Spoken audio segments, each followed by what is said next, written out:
Calling to order the council as a whole committee meeting. Make sure everybody in the room can hear me, I suppose. In the absence of the mayor, I believe that it would be appropriate for Mr. Baldwin, who has the information to discuss for us for this committee meeting, to lead the discussion. If there's no objections, we can let him just lead this committee as a whole. This is not the council meeting. This is a committee as a whole meeting. Are there any objections? None. All right. Mr. Baldwin, it's all yours. Thank you. You have the agenda in front of you, and just try to make this a little easier. 1A is the PowerPoint, again, from the last meeting we had.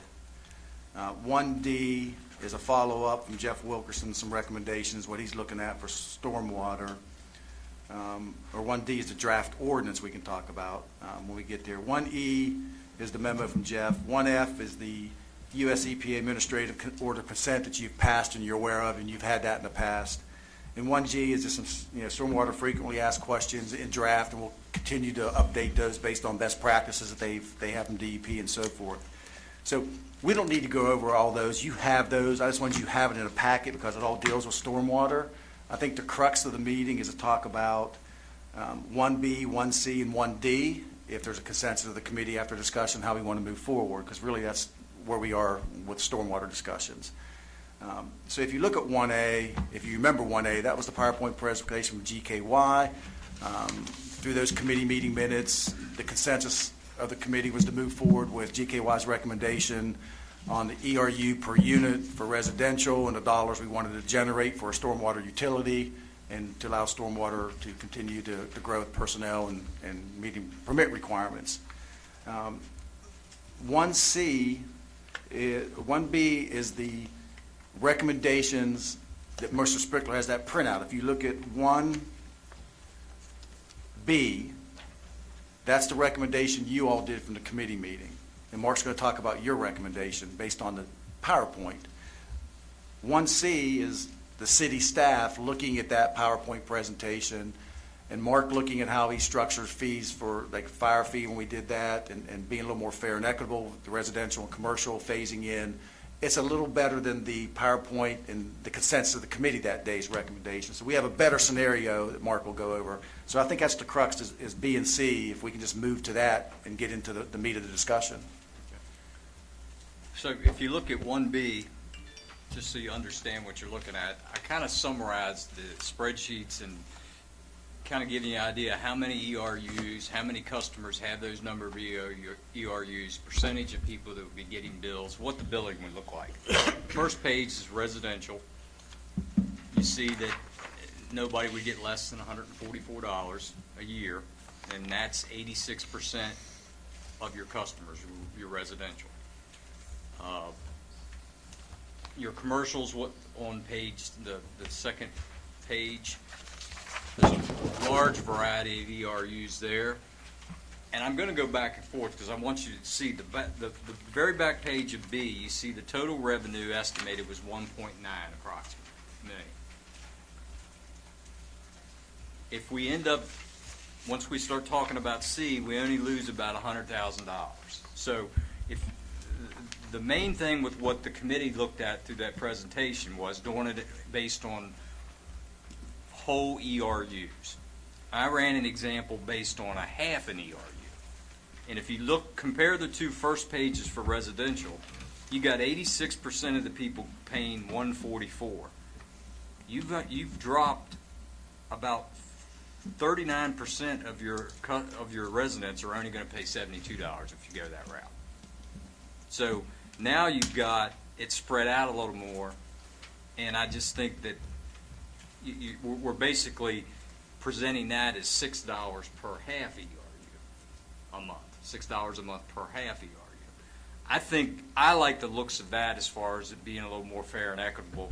You lose a little bit of money. I think Jeff's fine with it. So that's the difference between those two, is doing it by the half ERU. And then on both of these examples, we did a phase-in. I just came up with something that year one, no one, and the phase-ins are the same for both of these examples. Year one, no resident would pay more than $144. Year 2, double that. Year 3, double that. And then year 4, no max, which there isn't very many that come anywhere near.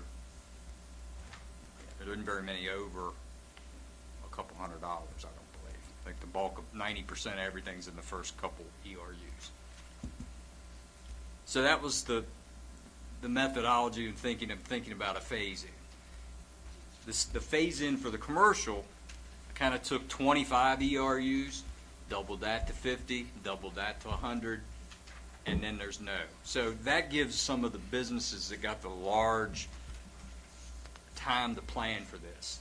Instead of getting a $60,000, $70,000 bill all the first year, it's going to be phased in. Yeah, it might be slowly phased in, and then bam, it hits you. But they have 2 or 3 years to prepare for it, and that's sort of what we did when we did the fire fee. And it was based on square footage, and it was just too big of an impact right away, so we phased it in. So we're looking to do the same thing on both of these.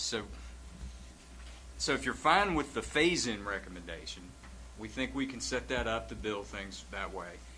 The question is, do you want to go with what you originally had said to go with the proposer, or do you want to consider billing it per half ERU and be open for questions? Yeah.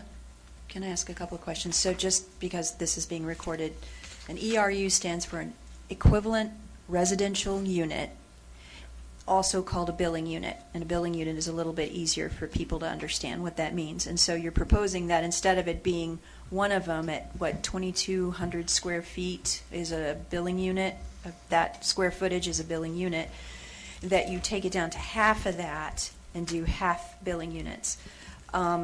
So what I wasn't clear on is the phase-in process recommendation. So the first year, if it were one billing unit, it would be $144 for the year, or $12 a month. And then year 2, for that same size house, residential, what would that be year 2? It would be. Year 2 would remain the same. For people who only have one ERU, it will be billed as one ERU in perpetuity. It's for Okay. people with 30 ERUs, the first year they will only be for one. It's lower of. Okay, It's I want a- to say that so that can be recorded. So you're saying if a person like my little residential house has no more than one billing unit, one equivalent residential unit or ERU, then I'm just going to have that one unit to pay for in perpetuity. It will never grow larger. But for some places like businesses that have large square footage of asphalt, rooftop, drive, and everything, that might be 30 billing units. That's too much. And they're going to start with one billing unit the first year, or how many? Half? Commercial's 25, the first year is the max we'll bill, then 50, then 100, and then it's unlimited. Okay. So these are caps. They would pay the lower of whatever their actual bill calculation is, or the cap, basically, for each year that we're talking about. So if it was 30 billing units, their first year, they wouldn't pay any more than 25. That's Do I have correct. that right? And then their second year, they would be at their 30. Yep. Because they wouldn't be larger. That's correct. Okay. And the ERUs that we talked about, there was rounding. A lot of that had to do with rounding. So we were charging a minimum ERU. So now the new minimum ERU is $72 a year, or $6 a month. So that made a big difference on a large amount of people only getting a $72 dollar a year bill. Because you can see there's 39%, almost 2,000 customers are only going to pay $72 under the second example. Because if you're talking about a 2-story house, I might have a 1,400 square foot house, but my rooftop is only 700 square feet. So that is well under the half of a billing unit, right? Did I get that right? Can I ask a question about crediting? If you get to that question of crediting, it's underneath the presentation, but any dedicated funding mechanism considered should include, quote, crediting. This is on page 3 of the PowerPoint. I don't have anything about credit. I don't even know what that policy is yet. I know it's going to be given. They're going to provide me the ERUs after the credits to do the billing. We can talk about credits because that's in the ordinance, and I think GKY had some good recommendations on if, when, and how you do credits, and we can talk about that going forward. credit system, sorry.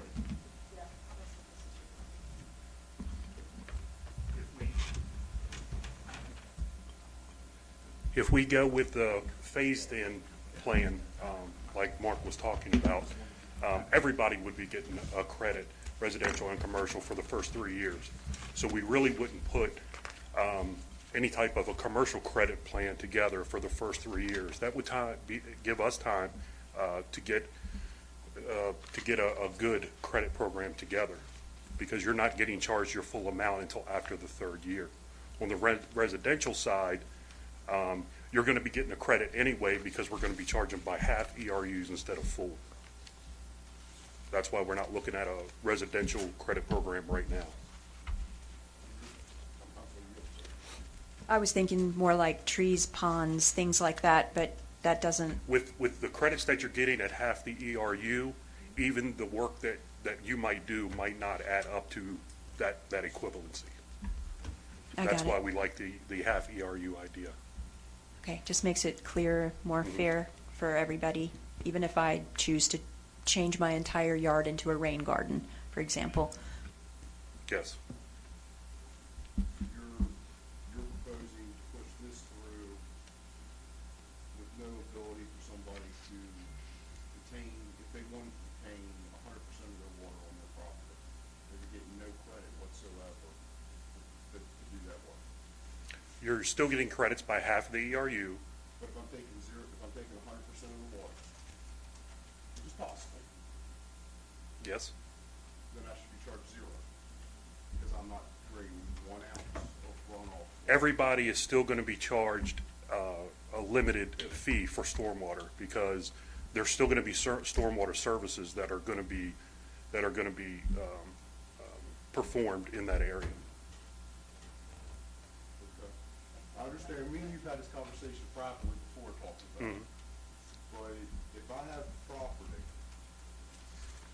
that has the ability to detain the water, plus take city water, then I should actually get paid, because I'm actually taking your water and providing you with service. The net meter rule for solar power, that's what you want. I mean, there's a little bit of a laugh in the thing, but Jeff's familiar with a piece of property that I own in Wilmington. I can actually do that. I have to do it. I at least have to take the water through, no matter what. So But do I could you, also clean the water and put it down on the ground, and I do think that somebody, if there is a builder or developer who is interested in being ahead of the edge of doing more than they're responsible to do, that there should be a benefit from minute one. And Jeff, I'm going to take you off the hot seat for a second, because, no, this is maybe a legal question. Andy, you did the ordinance. Is there anything in the ordinance that would allow us on a case-by-case to look at those type of things in a year 1 or 2 until we get settled and establish something? Because I think you've looked at that. and Jason, are you saying like you would have your own filtration system on your property that would pass EPA standards for particulates in the water? Like really process it yourself? That's what I'm asking. Yeah, I built a first one. I built So I'm saying it right off the get-go until we get established, that may allow us to work individually. You have a unique project, a unique stormwater method. We may have commercial entities that come to us and have ponds that can get credits down the road after we get established. There may be something in there. Because there's other things we could possibly do, and I'm not trying to derail it on the thing. Where my thing is, for example, as a developer, I might have one of my pieces of property that I can't do much stormwater. But there might be a value, let's use Bumblebee, for example, to actually put a big filtration and clean and try to, and basically take the water completely, get credit there, and use it on a different piece of property. I mean, they use it all the time around the coastal, anytime swamps and stuff, they use it. That's a common courtesy that you buy credits and people can take it, but I know Andy was gonna say something. No, as part of your packet is a draft ordinance, and again, it's a draft. It was just to start a discussion. It is modeled after various stormwater utilities in the state, but the credit program is authorized under 936.05G, And GKY, your consultant, recommended credit no more than 20%. And in talking with the stormwater team, so these credit programs actually can get very complicated, and they're very much based upon engineering, which is why Mark suggested a phase-in of the fee over 3 years, a 1/2 ERU for residential, so they're automatically getting a credit. If you remember, we're going to go to 1 minimum. And that, so currently under the draft ordinance, which can be changed, it authorizes the utility to create a commercial property commercial credit program after 3 years after the ordinance becomes effective, when 100% of the fee goes into effect. And the maximum credit allowable's 20%, and it's based upon impervious surface. You got to remember, if you have a yard, you mentioned something earlier about your yard. It's based upon impervious surface. So your 1/2 ERU or 1 ERU, your yard's not getting counted now anyway. So that's what the current draft ordinance says, that was based upon the recommendation upon GKY. And then, frankly, based upon having a residential credit program, which a lot of stormwater utilities, after research, they have a commercial credit program. They don't have a residential credit program. A residential credit program is going to be incredibly difficult to administer, and also it's ever changing, and it almost, you have to remember, Mark's basically going to get ERUs 1 time a year, like a property tax bill. So he's almost going to be a year behind in his mapping. So if you had a residential credit program, you'd almost have a deadline for when someone would have to apply. So according to GKY, to get started, they recommended to have a commercial program only to get started, 20% max. I'm not saying that this body can't in the future decide to have a residential credit program, but you're talking on a utility that it's in its infancy getting started. That's a lot of administrative work to do for a credit program. If that answers any of the questions you asked.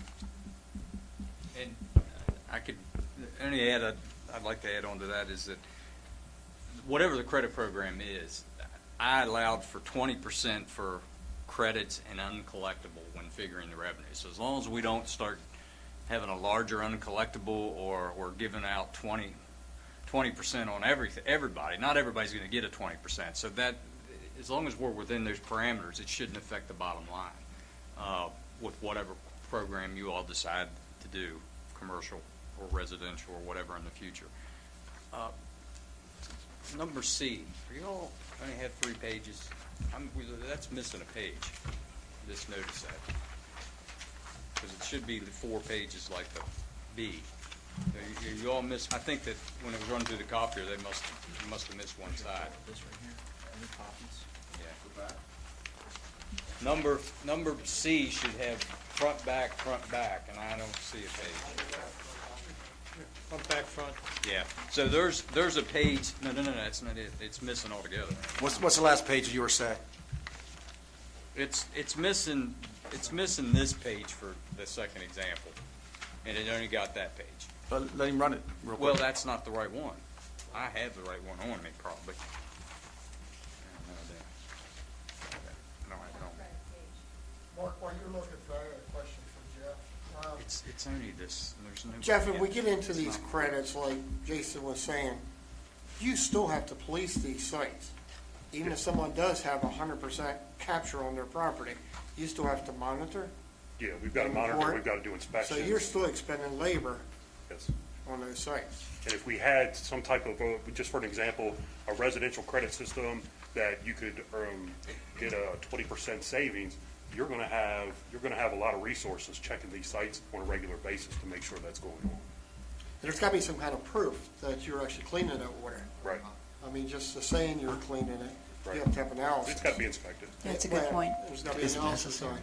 Just to say you put the rain guard in to remove it, you actually got to have analysis and have proof of it. Most of the stormwater utilities that we have spoken with within the state of West Virginia recommended Give it not to me. having.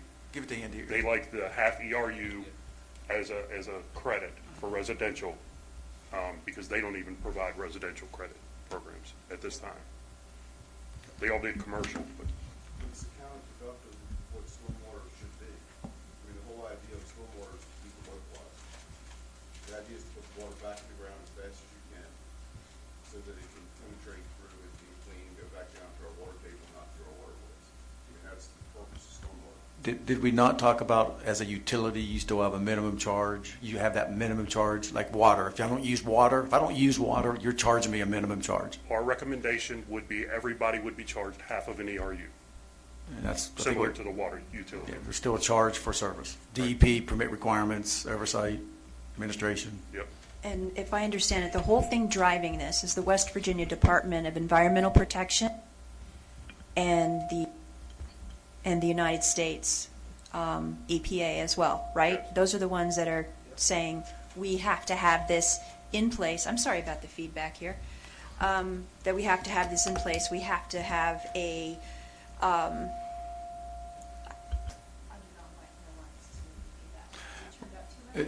Let's make sure, US EPA has, and West Virginia DEP has created and made Martinsburg an MS4 community with US EPA, West Virginia DEP permit regulations that we have to meet. They're not telling us how to meet those. They're not telling us how to staff or how to fund. They just have a criteria and they audit. You're either meeting those requirements or you're not. We're recommending, after 12 or 15 years, there's no way to meet those requirements without a mechanism of a funding source and staffing to meet those requirements without getting dinged or fined in the future. So I don't want to be misconstrued that US EPA or DEP is telling us we have to have a utility or this fee. That's our decision on how we want to set this up, and the recommendation is you create the utility by state code. State code has parameters for bonding and shut off of water to collect a stormwater fee like a utility. So that's the route we went with the study. So that's clear. I don't want, yes, it's being driven by those two entities, but they're not telling us how to do it per se. I appreciate that. I just want people to understand it from the get-go, what it means, why it's there, why we're doing what we're doing. And I want them to feel like they're getting the education at the same time that we are about the reasoning for why we need to develop a stormwater utility. Like, what are the benefits? Everybody's thinking, what's in it for me? Why do I care? What's it mean to me or my property? So having something like the curbing that's going in at Alabama, Georgia, right? Are we talking about that can be part of stormwater management, and putting in curbing where there was no curbing cost money? Let's stop there because that's a very good point. With the half ERU, your 1C example, Mr. Spickler and Jared and Jeff, the recommendation you did at the committee was about $400,000 for curbs and gutters where applicable and going forward with paving. The half ERU and phasing in gives us about how much a year for that now? 200? To do a half ERU, we lose $100,000 in total revenue. But how much? But we had a calculation in the full one year. It was about $400,000 a year coming out of that 2.4 million for stormwater. For some, I was thinking the base that he was asking for was somewhere around 1.2 or 3, so that still left 400. Once we get to full funding at the end of year 3, I think that still has that much That's right. in there. So, Yes. so I'm just going to be safe and say there's $200,000 to $400,000 you could be budgeting every year ahead of paving to do curbs and gutters where it makes sense for stormwater. Correct. I just want to make sure that number dropped a little bit with our At 3 years. at 3 years. Yeah. Yeah. It doesn't mean that going into this first year, as we're getting started, you already have $400,000 budgeted. We can still use some of that money and supplement our general fund as we get started over the next 2 or 3 years to help do that if we need it. So there's ways of doing that as well. I just wanted to answer the question, or have the question asked and then have it answered here ahead of time, like, why don't we just keep doing what we're doing, which is paying for it out of the general fund, right? How sustainable is that? And why do we need to have a separate utility? So since this is being recorded and people can watch it online, I wanted to make sure that the answers for them were actually in this meeting. Your funding revenues in order to generate revenues in your general fund are limited. I mean, your property taxes are pretty much at their max rate. That's an option. This is basically a service fee separate to pay for it, like garbage pays for garbage. we're looking to set this up to support itself. That's really your only option, or your growth in tax revenue, or, there's not a lot of options in the general fund. I mean, you do have your other fund that helps your general fund out, your sales tax. I knew you're looking at me, Jason. I knew you were going to bring that up. Well, it's not even that. I was actually smiling at you because you talked about garbage. If I don't use garbage, I don't pay for it. That's right. You do somewhere. You're supposed to. No, not necessarily the city. But you No. do somewhere. As long as you can. I have other options. Yeah, every city resident pays garbage unless they come in and show us where they're taking it to the landfill, that they're paying it. They can't get another service like Apple Valley or somebody else can't come in the city. Commercial's different. Yes, we allow commercial, Apple Valley, whoever come in and take the commercial because they provide different options. Bigger dumpsters, more pickups, fewer pickups. We only have one size dumpster. A lot of the questions, and I know where Kim's going with this, a lot of what you're asking is in our frequently asked questions, our fact sheet to generate going forward that you can hand out now as a draft because it's pretty solid. We may add things and amend it. So if you move this forward to an ordinance, whatever example you may or may not want to use, we'll make sure those frequently asked questions are cleaned up and solid and goes out with the ordinance. We'll have a public hearing process. I mean, we'll generate that. We'll get that out to the media in any way, shape, or form we can. So those questions you're asking will be in those frequently asked questions about revenue and why and who and all that stuff. So we'll make sure we educate the best we can as we have over the years. If you do, the general fund doesn't have $1.7 million to create a new fund, a department, and support it fully. And if it even had anywhere close to that, which it doesn't, you'd be completely strapped to do anything, any growth whatsoever. It needs to support itself like an enterprise fund like it is, just like garbage supports itself, water supports itself. You're not going to be able, you're going to be able to piecemeal it the way you've been doing it. These people are going to get frustrated and probably be looking for other jobs because they can't do it all. And you're going to just hope and pray you don't get penalized by the EPA. So can we go back to the two examples? Because I think that's, I mean, the crux is, and we're going to have plenty of time to educate and ask questions, but I mean, trying to, you have your recommendation and you have our recommendation of how to lessen that burden and phase in. I mean, that's really, I want to make sure you're asking Mark how he did that and what that means. And if you want to move this forward to an ordinance form for a first and second reading, third and final. I know Mr. Spickler's looking at how if you do this, how long it's going to take him with his software program and building the system and cleaning out the bugs. It's going to take him 2 or 3 months to do that and get it right. I think Mark would like you to have third and final reading if you're moving forward. That's if. By the October meeting, that gives him November, December, January to get this thing ready with a January 1, 2022 is your effective date, but as Mark has said, the January, February, March 3-month quarter would not be billed until the end of March. So that's how we would do First that. part of March, Yeah. So yeah. So we kind of got this on the schedule to keep moving if we're going to move. I have a question directly for your department. It's another utility. First, water and sewer, you've got dedicated people to do water and sewer, you have dedicated people that are doing fire and garbage. Are they going to be able to handle? That's a real good question with us losing people here and there and having a hard time hiring people right now. That they're strapped pretty good right now, so this is going to be really a challenge over the next 6 months. And we've It talked does about this include- fee. Some of this fee this- could be used. Does he need another this- utility clerk billing collection? This fee could do that. Yes, this fee does include getting at least one more person in there to help with this, because you're going to need somebody in that department to be in charge, kind of like we've got a water sewer collector and a fire and garbage collector. You're going to be doing the same process to collect delinquent stormwater fees. So we're going to need another body there that can answer these type of calls, and maybe, because we're down to like 2. And if you do that, then we'll have Mark's going to come back and say, while we're planning, let's do the strength ordinance, create the position, advertise, and have that person in that seat as you start to bill and collect. That's going to come up before the end of the year. Yes. We're going to have that back in front of you here September, October. Did you turn that off? Well, With the billing unit being almost 2,300 square feet, 2,280, I think, I like the idea of it being billed in half credits.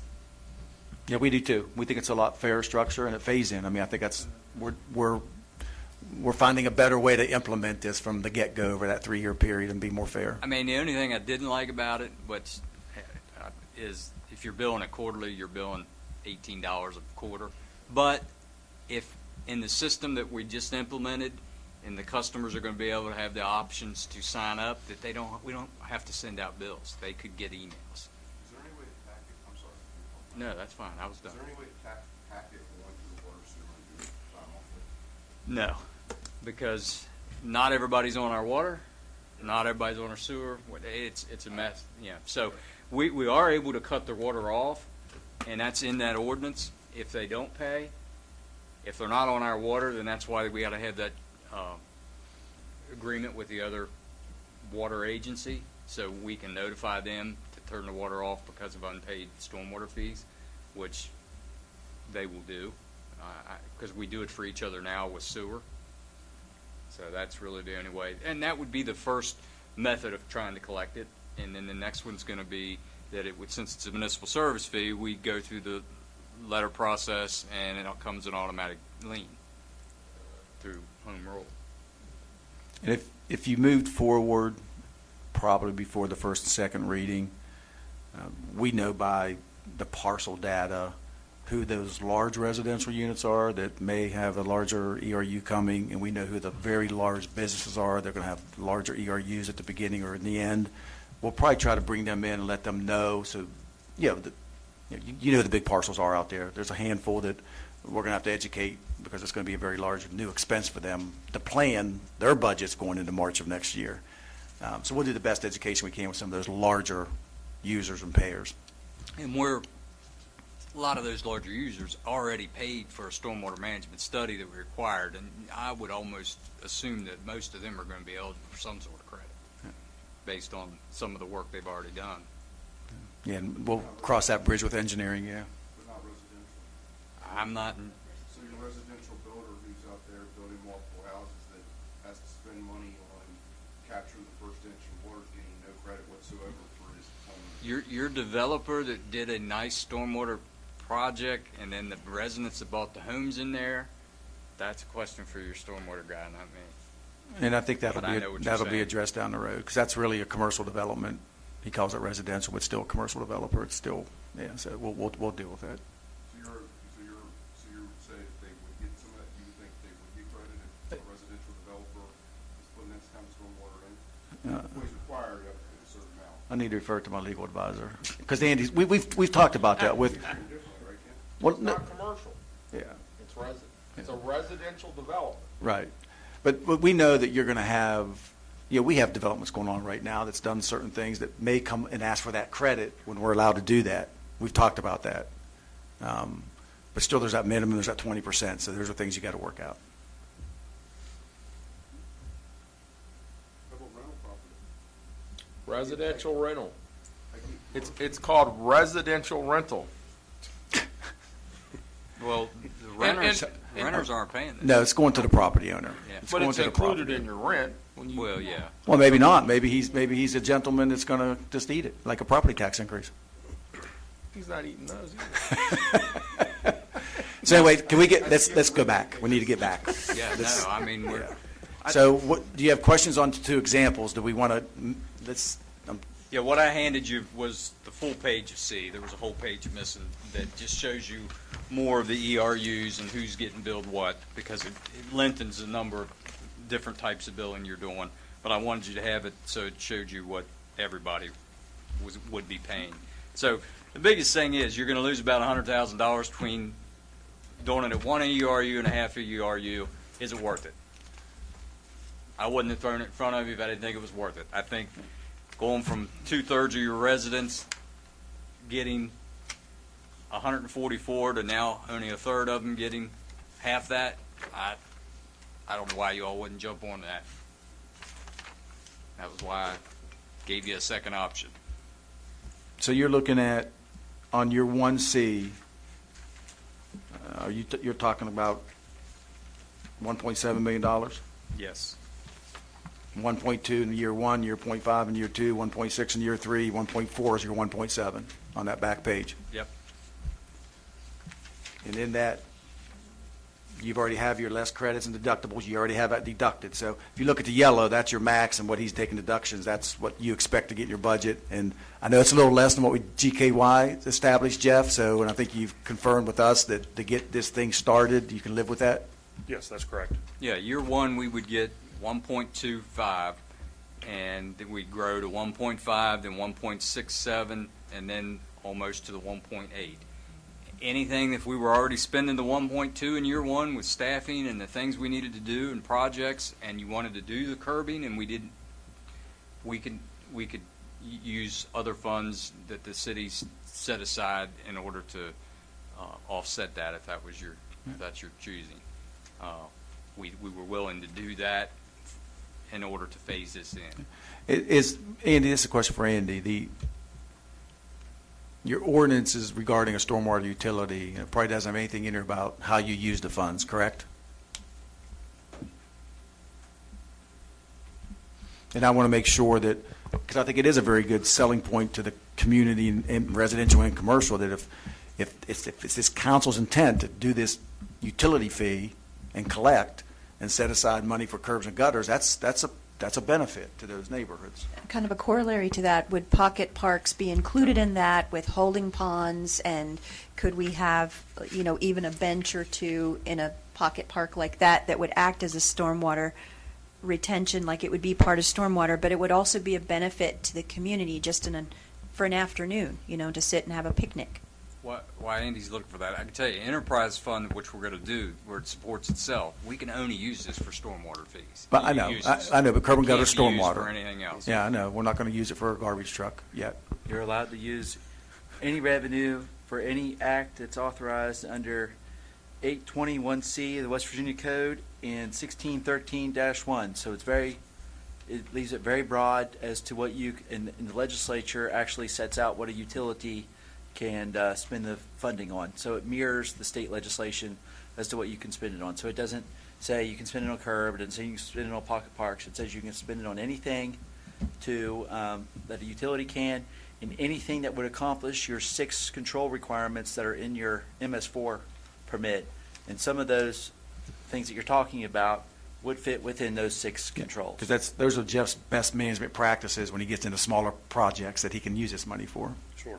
If Jared has something to say, he's like nodding and. No, I'm agreeing with the various, topics. Speak up if you want. No, I think that's been pretty well covered. Yep, thanks. We talked about the nice pretty stuff, but there's some major issues, especially in my ward that doesn't have, stormwater at all. I mean, there's no drains. I mean, we're talking multi-million-dollar, think about it. I think about Woodbury Avenue and the mess that's over there. I mean, I know curb and gutters and everybody talks about it, it's gonna be a selling feature, and we talk about that. But I can tell you, Woodbury, what do you think that is? $5-6 million to correct that problem? There's several areas that have that same issue, and that's going to be in part of our capital project plan, those prioritized areas to get stormwater infrastructure installed. And by that enterprise fund, and you know this from water and sewer, this allows us to use some dollars for engineering studies, plans, bonding capacity, for those type of larger projects. That's what this money does. There's a good bit of my word that, obviously stormwater goes somewhere. I'm obviously not naive to this. There's a good bit of it the city doesn't touch. It goes into fields and goes into that. And a good chunk of my word, that's what it is. And, this fee is gonna be a hard pill for some of those people to swallow. I mean, because they're not gonna see the benefit. And I mean, no offense, Dennis, I supported your curb and gutter, but, we don't even have a pipe to put it in Ward 5. It's a hard pill for a lot of my residents to swallow. But this, you gotta remember, this gives you a source of funds for engineering and capital and bonding that you don't have otherwise, that you would be poking into those other funds and you probably wouldn't get ahead. But let's also be clear here that not all this funding can be used for what you call the pretty projects and stuff. The MS4 permit and the 6 control measures have an incredible amount of reporting, amount of inspection, amount of post-development control, all that requires staff and funds to do. So a lot of this budget isn't necessarily also building stuff, it's complying with the reporting and the compliance mechanisms of the MS4 permit, which is what the consent order that you guys approved last month talks about. So while we have set aside money so people can see things, there's also a lot of this fund that aren't going to be seen in order to be compliance with the Clean Water Act, which the last time I checked, and this is thrown out a lot, is up to $50,000 per day per violation. So, and they have now audited us twice, and these guys are doing a yeoman's job, but they just can't do everything that's in the permit. So I just want to be clear that it's just not all. If you pass this, you just automatically don't have all the money for the pocket park and the curb. It goes to reporting. Yeah, and if you have those capital projects, and let's just say it's a $6 million project, and you want to bond it, you're going to look at this budget, and Mark's going to say that's going to be $100,000 per year, per month. Does this fund allow you to make that bond payment and sustain the fund? Those are things you at least now have a chance to talk about. This is the same as water. You had to build a new water treatment plant, a new sewer treatment plant, because you had to. It was mandated that you do that to meet the specs that you had to for water quality. You had to raise fees. You may have to look at raising this revenue sometime down the road if you've got large projects you got to do. Right now, no one wants to implement another fee. No one wants to do this. This is something that we're having to do. It's basically an unfunded mandate. The federal government's forcing you to do it. We've got to do it. So you got to pay for it somehow. And if you keep nickel and diming the way we've been doing it, you're not gonna get where you need to be. It's not fair that we have to make up for 100 years worth of work that wasn't done, but that's just the way cookie crumbles, I guess. Any more questions for Mark on the examples? Because all this other stuff, if you move forward, is going to be a part of the package and public hearings and a process and readings of an ordinance over the next 3 months, 4 months, if you move forward. Any questions for Mark? So with all this discussion that we just had, do we need a consensus on the staff recommendation? Well, I go back to your last committee meeting, which the consensus was pretty much to move forward with the recommendation of GKY with the budget and the ERU at that amount, and we have a different recommendation. So if there's a consensus on what the staff's recommended, then I would think the consensus would be to use that recommendation example to move it into a first and second reading of an ordinance. Well, then let's get a consensus. That's where we are, I think, if that's what you want to do. So I'm, So do you want? motion and a second. Who wants the staff We recommendation? just need a consensus to direct the Just a thumbs up's good enough. ordinance to be drafted with the example with the half ERU. Yeah, I'm good with that. With the half billing units. The city staff recommendation, Right. yes. And thank Mark and Jeff and Jared for the work A lot of put work. into this. Yeah, a lot Thank of you. staff work. Mark, thank you very much for the work you put into this. So we would probably be looking at Mark Spickler for you. I'm using you as timing with everything going on in July and August with budgets and year end. You would probably like to see first and second September or all. You want to be done by October's council meeting is what you're Yes. saying. So we could put this on the. It could be. I have to know it's going to happen before I can contract with I know. software. I know the more time we give you, the better, and I know that. So do you want to see first and second reading at the August 19th meeting or the September meeting, with third and final 30 days later after a public hearing? No, I mean, do you want to see it first and second August or first and second September?